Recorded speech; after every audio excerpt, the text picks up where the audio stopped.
Not gonna lie, when I saw the trailer for this, I was like, that's a neat premise. It's a cool premise.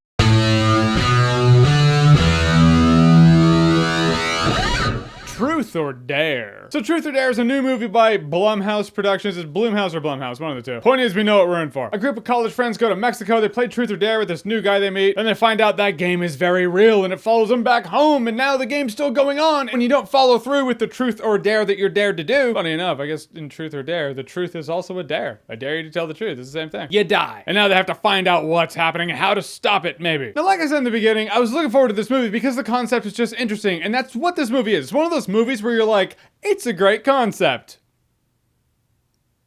Someone gets that creepy grin thing going on and then dies. Kinda cool. And if this movie wanted to know what angle it wanted to play that at, totally would've worked. Only thing is this movie doesn't. Is the movie a comedy? Kind of. Is it a thriller? Kind of. Is it a horror? Kind of. Is it one of those gore movies where you're like, come on, fail, I wanna see how you died? Not really. The deaths aren't really that interesting because it is PG-13. They can only do so much. Fact is, it's a PG-13 horror movie about death, so good luck if you watch it this weekend. Everyone's gonna talk, and you know the rule. People who talk in the movie theater, they're going to hell. The conflicting tones were just too much. Like, if someone gets their neck snapped, and then someone in the group just kind of makes a joke about it. I was like, all right, that didn't really fit, and you're kind of a psychopath. Dude got his neck broken. It doesn't faze you at all? I know when you have an ensemble like this, there's always gonna be the asshole character, but in some movies like this where there's a group and people are trying to avoid death, there might be the one asshole character, but you can make it work if they're not friends, because that asshole isn't reflective of the group. Movies that have strangers that come together because of this scenario, it works to have an asshole character that is totally on a different level than everyone else. When you have a group of friends, it's just harder to buy. However, as the movie progresses and secrets start coming out because more people start picking truth starts coming out and you're like,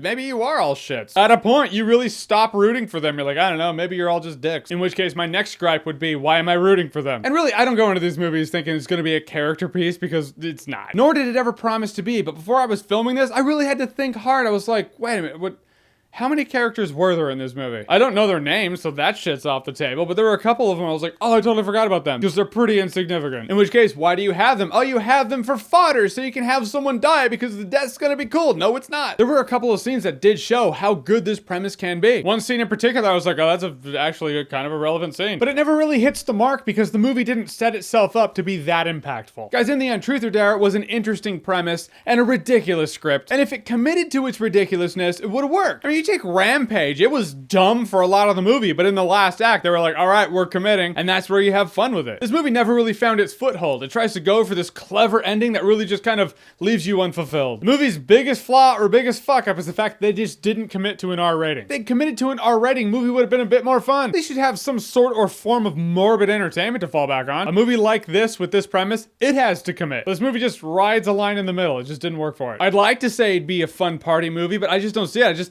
I'm not gonna remember this one. In fact, I'm not gonna remember it in T-1 day. Yep, already forgot. If nothing else, maybe this can be like Annabelle or Ouija, where you can make a sequel or a prequel with the same premise, knowing what you know, sharpen it up, and actually make a movie that's pretty good. Or at the very least, more enjoyable. Alright, so Truth or Dare, have you seen it? What did you think about it? Or what's your favorite movie revolving around death or the escape from it? We'll go there. Whatever it is, whatever you think, comment below, let me know. And as always, if you like what you've seen here and you want to see more, click right here to see more. YouTube's still fucking people, so if you ring that bell, it helps me. I love you.